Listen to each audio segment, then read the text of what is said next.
Кыргызстанда кымбатчылыкты бетке кармап, экономика эңчерилди деп айгайлап чыккандар да бар.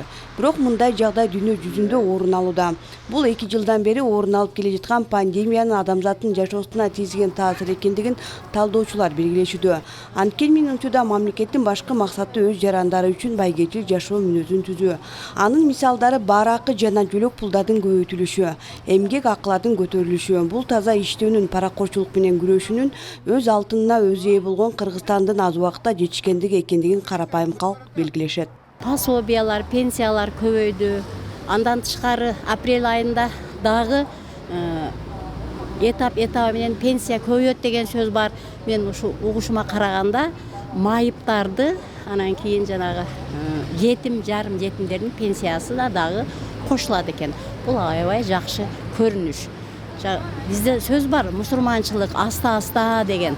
Дароо эле боло койбойт да, кичине сабыр керек элибизге. Эл ыраазы болуш керек. Алла эң жакшы малды берди бизге. Эми ошуга булар канааттанбай атат да, белким основа менимче бул байлар жаман көрүп атса керек, мурункулар.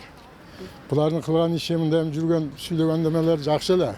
Өткөн жылы бюджеттик ресурстук бөлүгүнүн иш жүзүндө аткарылышы 311 миллиард сомду түзүп, бекитилген планга салыштырмалуу 30 миллиард сомго өскөн.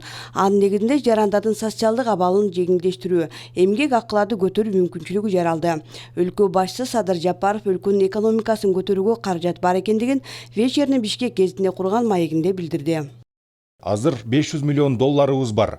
Январь айына 500 миллион доллар менен кирүү деген Кыргызстандын тарыхында болгон эмес. Азыр бул акчаларды бөлүштүрүп жатабыз. Февраль айынан баштап дыйкандарыбызга, фермерлерибизге 6% менен 3 жылга чейин Айылбанк жана РСК банктары аркылуу кредиттерди бере баштайбыз.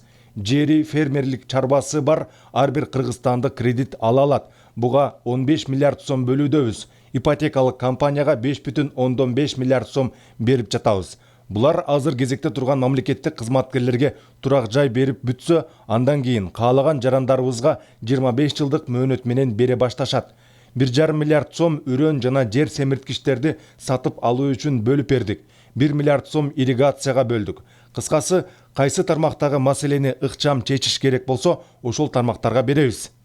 Демек, мамлекеттин капчыгында азыр каражат бар. Болгону ага суук кол салбай, сарамжалдуу максаттуу иштесе, анда президент айткан убадалар иш жүзүнө ашары анык. Гүлжина Мындоева, Байман Тургуналиев, жаңылыктар үчүн.